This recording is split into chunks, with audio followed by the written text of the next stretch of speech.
Ooh, this person tricked themselves into loving exercise. How do you trick yourself? It's like a magic trick. Pull it out of a hat, rabbit out of a hat. Logan back with another beginner fitness Q&A.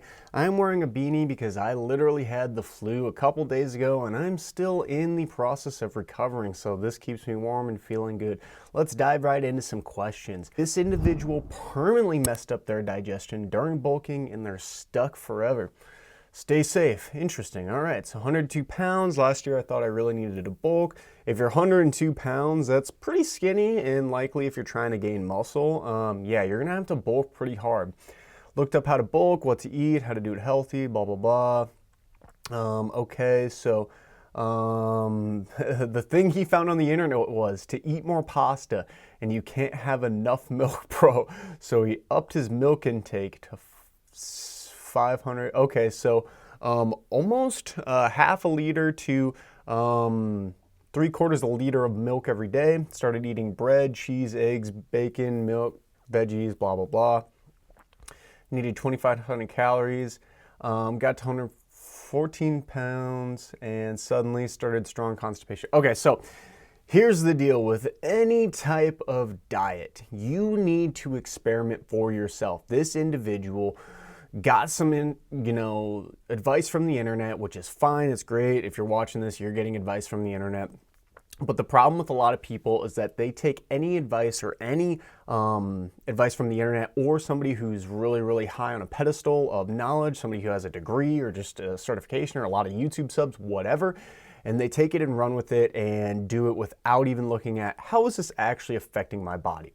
So this individual took a few different things like eating more pasta and all the other stuff mentioned, and in addition to that, upping their milk intake. Now, for a lot of people, it will do quite a bit to your overall digestive tract in a negative sense if you are consuming a very, very large amount of dairy or lactose products. This isn't to say that these products are bad, but for a lot of individuals, when they consume large amounts of it, this is when a lot of people start having skin issues, bloating issues, and this individual noted that exactly.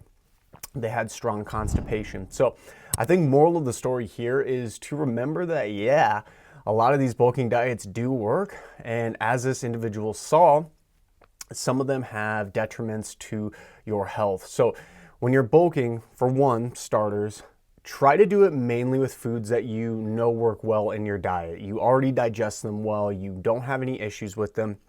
And then simply just eat more of those things. It's really as simple as that. Don't overcomplicate these things. I know sometimes it's hard to eat more, but you also have to ask yourself, like, what am I trying to do? I'm trying to gain more strength, get a little bit more muscle, get a little bit more weight. So it does take kind of that pros and cons balance of, yeah, you might feel a little more uncomfortable with your eat, but you're trying to do a very specific goal.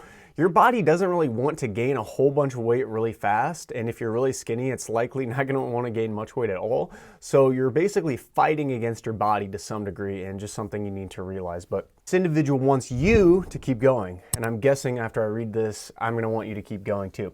It's about the time most people stop with their resolution to be healthier. Please don't stop. So they're talking about New Year's resolutions here. Push through the want to stop. Don't make that excuse, well, I just don't have time. It's not that you don't have time. It's just that you would rather do something else with that time. Don't mentally defeat yourself. Why? Because in May or June, you're going to be putting on the shorts and t-shirt. You're going to think, man, how far would I be if I hadn't stopped? Where would I have been if I was 10 pounds lighter, if not more? Please don't stop. This is great. This actually brings up a couple things. So if you're like, getting into your fitness routine and you're thinking about quitting, one of the most potent things to help you in the present moment is to think about where you are going to be if you continue to do your fitness goals, while at the same time also thinking about where you would be if you stopped your fitness goals. So two very prime motivators here. One, we have the motivation of I'm going to look better, I'm going to feel better, but also two, the fear of what would happen if I don't. I'm probably not going to look as good. I might look worse. I might get really down on myself. So although I wouldn't always use like the negative or the fear-based approach to getting better in fitness, because that isn't really sustainable long-term, I think in this scenario, when a lot of people are starting a fitness routine, it can be a very potent motivator to get you kind of down the road, or even just a hump, or, you know, if you're just in a funk one day or a couple days or a week, and you're just like, remember in 3 months how good I'm gonna look, and also remember in 3 months if I quit today and quit this week, how bad I'm gonna look. Simple as that. Simple as that. I really like this, so yeah, keep going. All right. Ooh, this person tricked themselves into loving exercise. How do you trick yourself? It's like a magic trick. Pull it out of a hat, rabbit out of a hat, and ooh, I like to exercise. Maybe. All right. Everyone, let's be real. I used to hate working out. I actually did too. The thought of running, lifting weights, or doing a workout class made me cringe. Always felt like fitness was something that people were good at, and I was doomed to sit on the sidelines. You and a lot of other people. Here's a twist. Been constantly working out for a few months now, actually enjoying it. It's not because I magically became a fitness guru, but I found a way to trick myself into liking it. Step 1. Here's how it went down. So they stopped calling it exercise. Okay, I can't actually click into this because it'll mess up the whole recording, but we'll just go with their first step. They stopped calling it exercise, and we'll kind of go from there. So the word exercise felt heavy, so I reframed it to movement. I love this. The way I look at exercise, and one of the big things, we'll give you two main ways that I reframed exercise in my mind to help make it feel less like exercise. I actually started calling it something different too. My idea of exercise now is just going in to do structured play with weights. So I like weight training. I usually do weight training in a form where it kind of raises my heart rate, so it gets some cardio in there too. But yeah, I don't really call it exercise that much either. It's usually just a time for me to go move, a time for me to explore movement, kind of like this individual too. Movement. I freaking love that. Guys, exercise is literally just time out of your day where you are saying you are going to take specific time to be purposeful with your movement. Saying, I'm going to take a block, a chunk out of my time to move. How do you move? Maybe some walking, maybe some weights, yoga, stretching, bike riding, shooting some hoops, kicking around a soccer ball. All those are forms of movement. That's great. Another thing that I always do too is when I'm not feeling like quote unquote exercising is to really lower the bar on what I'm gonna do for that day. So if I have in mind that I'm gonna do like my normal workout, let's say I'm gonna do some squats, some bench press, pull downs, you know, whatever, just the whole gamut of a full body routine, and I'm not feeling like it, I will literally tell myself, just go in and do what you can, like, and actually mean it. And I actually mean it to the point where if I go in and literally all I do is a set of squats and I'm like, nope, I'm done for the day, that's fine. That's the mindset I have when going in. And I'll tell you how many times that actually happens when I go in and just do a set of squats and I'm done. Barely ever. Barely ever. Most of the time, just going in and setting the bar really, really low, I will come out of it and actually just start building on the progress. But ripping off the Band-Aid and just starting something is usually the biggest hump with people. So if you're struggling to get in with exercise, in addition to renaming it, set the bar so low. Literally tell yourself, I'm just gonna go in and do some stretches. And if that's all I do today, that's fine. But actually mean it. Actually mean it, feel it in your body and bones, because a lot of times people will say that and then they'll do something and then they'll feel bad if they actually don't do anything else. So that's kind of the caveat here. So yeah, I couldn't get the person's full scoop, but we did get some good points to talk to you about kind of getting over that hump and making exercise feel less like exercise. Passed out in the gym. I think we've all been there. 21 years of age, female, 5'6", weigh 140 pounds, so pretty average weight, average pretty much everything, average weight, height, etc. Been in regular gym go for 6 months, some weeks going more than others. Big fan of Stairmaster. Okay, a lot of people like that one.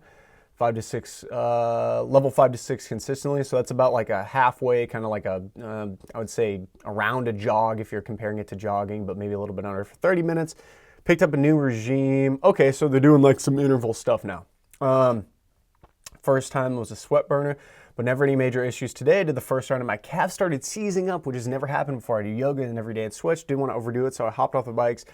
blah, blah, blah. As soon as I sat down, I'm guessing that's when they passed out. And okay, here's one of the big things that comes to the gym, and it's this idea of auto regulation. So some days you will not feel as good.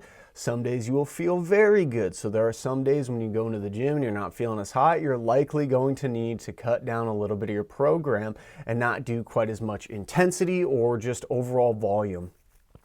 In addition to this, anytime you increase intensity, it will really affect your recovery. So that being said, there's a good chance that since they recently picked up this new regime on the Stairmaster, their body is not fully, I would say, used to the idea of doing this consistently. So there's just a potential point that their body might not be fully recovered from all these new intensities, versus before they were literally just doing 30 minutes at kind of a steady state through the day. They just added some intensity. They just added some quote unquote sprinting on the Stairmaster routine. And anytime you add intensity, that's a pretty tough demand on your central nervous system. And it takes some good time to recover.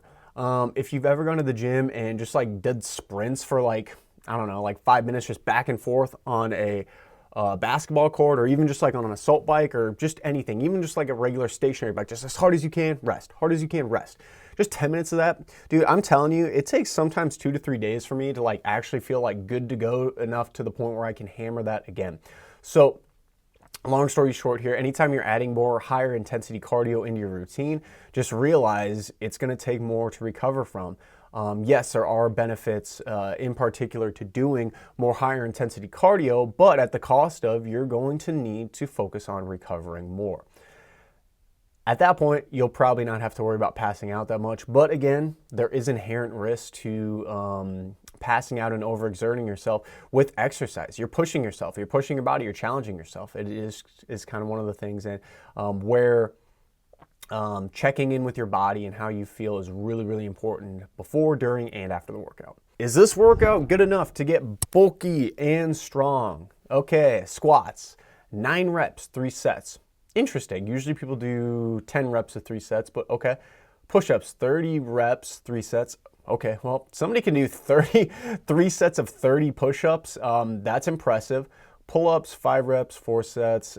Seated dumbbell shoulder press, 10 reps, 3 sets. Hammer curl, 12, blah, blah, blah. Tricep dips, 13 reps, 4 sets. This is so arbitrary and interesting.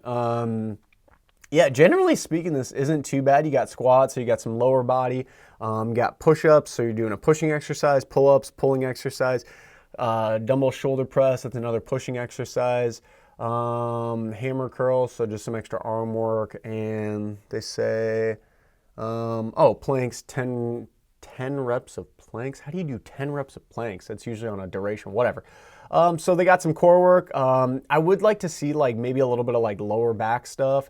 In particular, something like a deadlift or a hinge variation. So RDL, dumbbell deadlifts, sumo deadlifts, any type of hinging where you're going to be bending over at your hips to actually pick up a load off the floor is going to be really good. But ultimately, yeah, like the actual workout split isn't bad, but the reps are really just kind of all over the place. Which again, in the big scheme of things, it doesn't really matter. So this person's trying to bulk up and get strong. So some of the research that I at least know of right now, 5 to 30 reps, anything there in between will help to get you more muscular. And you're also going to get stronger, but when we're talking about strictly hypertrophy, 5 to 30 reps. So basically all of these hit within that. So yeah, for sure. I just wouldn't be so militant on hitting the exact rep schemes for all of these, and instead kind of go with more of like an RPE based, where you're more or less going of like trying to keep 3-ish reps in reserve, 4 to 3-ish reps in reserve. So for example, let's say they're doing squats and they do 10 reps and they're like, I could do, 5 more. Ideally, you would do maybe 1 to 2 more reps, only do 12 reps of the squat. And then at that point, you would have 3 reps in reserve. You could consciously think, I could do 15, but I'm only going to do 12. Just leaving a little bit more in the tank so then you can get consistent volume, practicing the movement, and building the motor pattern and all that good stuff. But ultimately, yeah, this is definitely okay. But just something to consider when you're talking about the rep schemes. Don't be too militant on the reps. And then also be okay to explore different exercises too. Push-ups are great, but you could also do bench press. You could also do, they already have seated dumbbell shoulder press in here. That's great. Pull-ups are great, but those are also pretty hard to do a lot of volume on, and you might only be able to do a couple sets where you get enough reps. So you might need to do something like lat pull downs or bent over rows, upright rows, assisted pull-ups on an assisted pull-up machine. All those are good options. Okay, seated dumbbell shoulder press. Yeah. Okay, so all in all, yeah, this is good. And if you want to try something like that, by all means, really just make sure it's balanced, having a pushing exercise, a pulling exercise for your upper body, having some type of squatting movement, ideally, or like a lunging movement, some type of core exercise. I usually like to add some twisting stuff too. A lot of stuff there. Hopefully you got something from it. All right. This individual turned fitness into a habit without hating every minute of it. That's amazing. Okay, so can't get the full scoop here, but used to think fitness wasn't for me, dreaded the idea of sweating, feeling sore, stepping in the gym. I honestly hate sweating too. It's kind of a nasty feeling, and it's probably one of the least enjoyable feelings I have at the gym is like when I'm done and I'm all sweaty and I know I have to go like shower and stuff. Not pleasant. Long story short, whatever. Deep down, I knew I needed to move more. Like most people, energy levels were at rock bottom. I couldn't keep blaming my busy schedule for any lack of activity. Then one day, stumbled upon a quote. Ooh, this would be a good quote. Discipline is choosing between what you want now and what you want most. It hit me. Wanted energy, confidence, and a healthier life, but also wanted to find a way to enjoy the process. That's where they turned fitness into a habit really again. Okay, so this idea of discipline is choosing between what you want now and what you want most. I sort of like the quote, but at the same time, like, I think what people want now actually is to be fitter.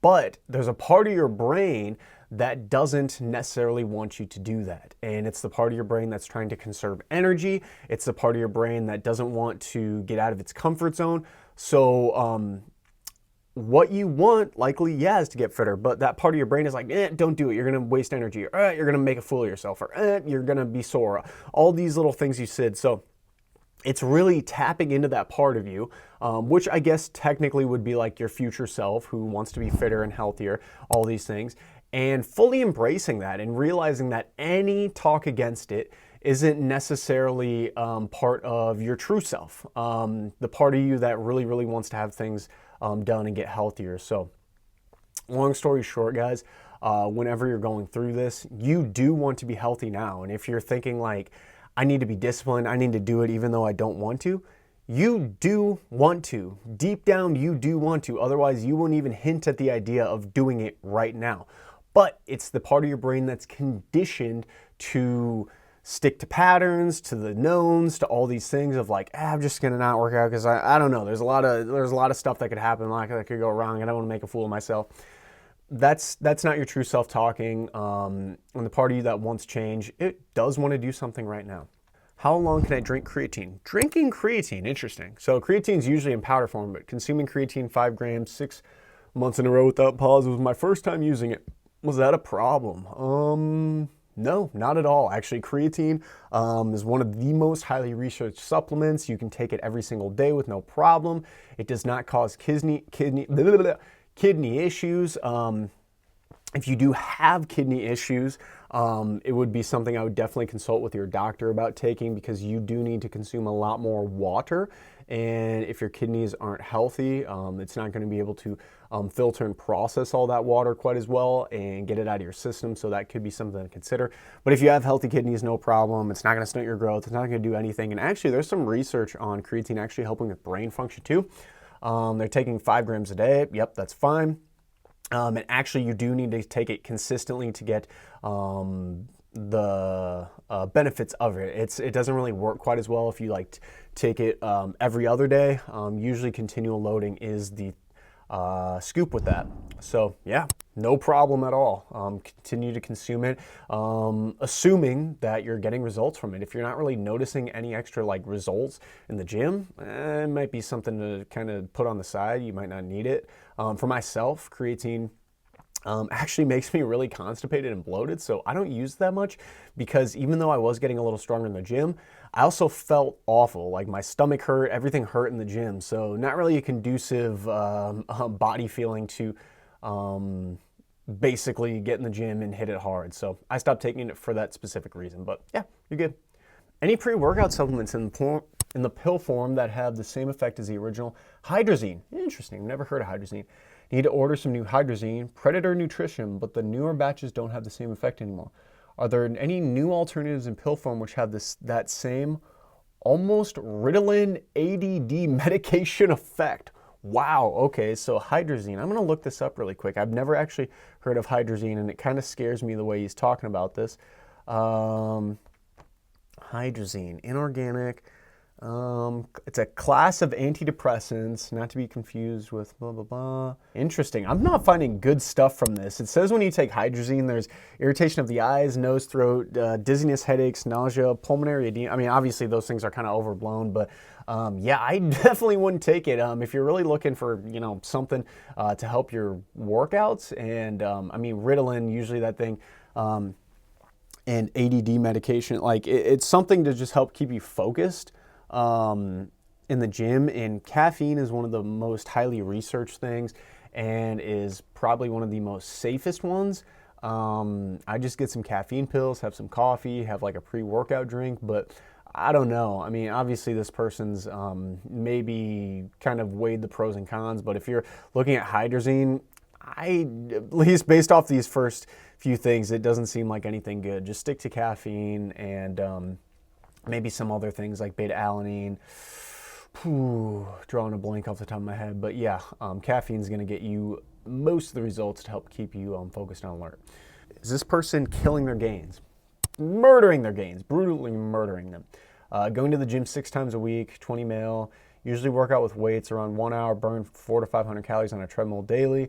Calorie intake is 18 to 2,000. Main purpose is losing belly fat. I don't mind gaining less muscle, but I don't want to lose existing muscle. Lost 2 kilograms in a week. So 2 kilograms, 2 kilograms, so 1 kilo, 2. So it's about between 4 and 5 pounds-ish. Okay, so that's kind of a lot of weight to lose, I feel like, when you're already eating 1,800 to 2,000 calories. I don't know. Yeah. 20 males, 183. Man, I just don't know. I don't know the conversions on 183 centimeters. But long story short, this person's a 20-year-old male, so young. 6 times a week they're working out, and they're only eating 1,800 to 2,000 calories. Yeah, and they're doing 1 hour weights and doing treadmill workout daily. I definitely think this person should... That's tough because everyone's got their specific goals, but when we're talking about health and longevity and like doing something that can last for a long period of time, I just feel like this is a lot. This is a lot on your body. This is a lot on your psyche, your mental state, and I would consider just upping your calories even for just 2 to 3 weeks to maintenance calories. So probably around 2,700 calories is what this person's shooting at. For maintenance calories. Sit there for a little bit, see how your body feels. You're likely going to feel a little bit better. I doubt you're going to gain any muscle, gain any fat, and you'll probably feel a lot better. And then from that point, I would go back into the calorie deficit, but just do it in a slightly regressed version. So maybe only cut out like 300 calories from that point, and don't go quite as heavy because, man, I just think the 400 to 500 calories burned on a treadmill daily, I don't know exactly if they're running or what, but if they're running, that's literally sounds like 30 minutes to an hour of running on a treadmill, plus working out with weights 6 times a week. That's a lot on your body, and to be only intaking 1,800 to 2,000 calories, that's not a lot of sustenance. So unless they're basically sleeping the rest of the day and managing their stress completely perfect, which I doubt is the case, I would definitely make some changes, up your calories for a little bit, and probably cut back on the cardio a little bit too. It's definitely a lot and probably overkill, unless you really like it. But when you're talking about losing fat, I'd really focus on getting stronger in the gym and keeping as much muscle as possible, because that is going to last in your body. And the muscle basically is burning calories nonstop. So when you're just sitting and resting, muscle is using a lot of calories to keep it maintained in your body. Fat, on the other hand, doesn't really do nearly as much. So maintaining that muscle and strength is going to be one of the more crucial things. Do some core workouts, thicken the waist. How can I avoid that while still working on having a strong core? I'd love some workout suggestions I can do in the gym for my core, but I heard some core workouts thicken the waist. Okay, newsflash, any core workout will thicken the waist, period. It does not matter what you do, okay? The thing about it, when you think about it, is that your core, your abdominals, your obliques, and your lower back, all the muscles that surround your spine, anytime you work any muscle and you're eating enough calories, or if you're a beginner and you're newly trained, you will gain some muscle. Anytime you gain muscle, you will likely, quote unquote, build some thickness or build some area around that muscle that you're doing. Especially if you're not really, really lean as well, that area might look even thicker, almost like you got, quote unquote, fatter, but it's not really that you got fatter, you just built up a little bit more muscle in that area, and then the fat that was already over it is still there, so it's just going to puff up the area a little bit more. So one of the reasons that a lot of people get really, really thick waists, and it's actually a good reason, is because they strengthen their entire core. A lot of times in the gym, individuals really only focus on their abdominals and neglect their obliques, which is the side of your core, and their lower back, which would be the back of your core muscles.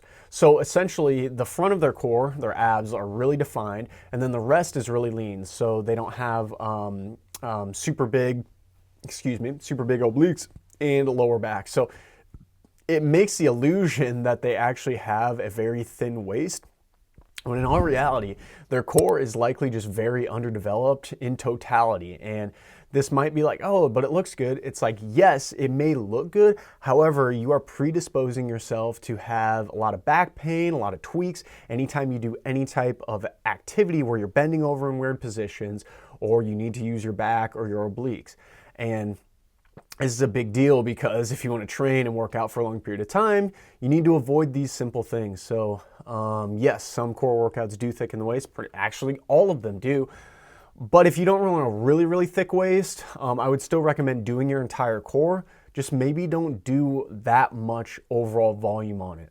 If you're doing compound exercises like squats, deadlift, overhead press, all these things where you need to stabilize your core when doing it, bent over rows, your core is going to get a decent amount of work as is, and then you could maybe just add in one set of oblique work, one set of abdominal work, and then one extra set of like lower back work just to keep everything balanced.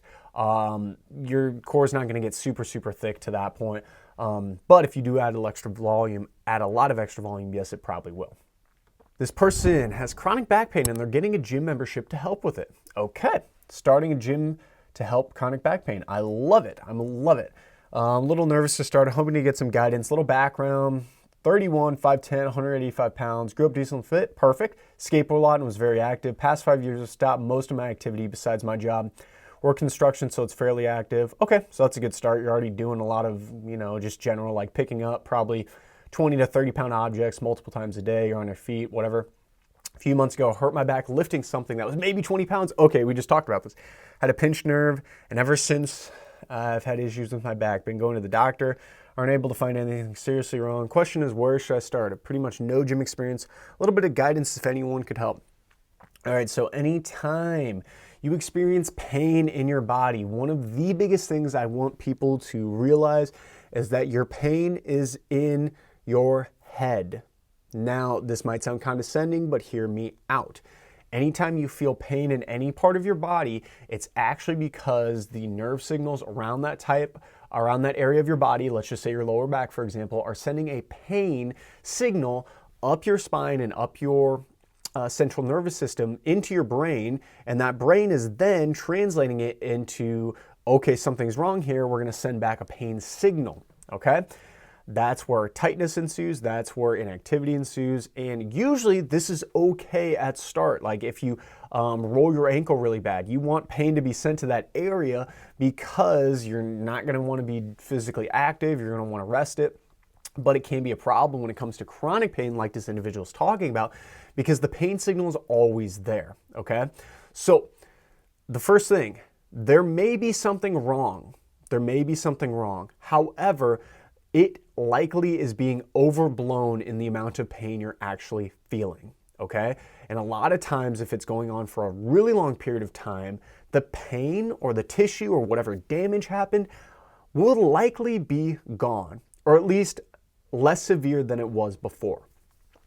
But what happens is that nerve in that area is still really sensitized to movement because it's scared of it happening again and becoming worse.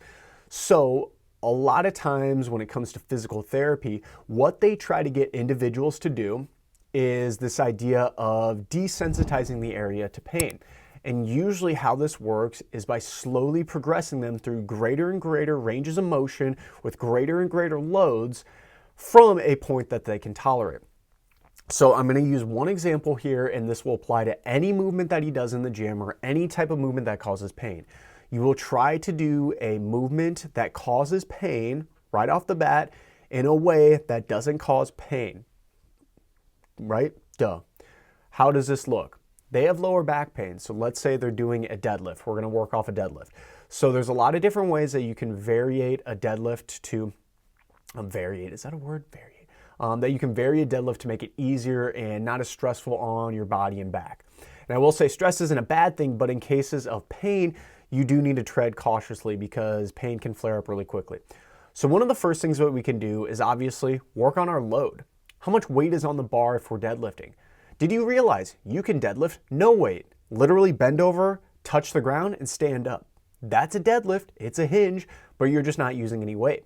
So can you deadlift or hinge over with no weight? Great.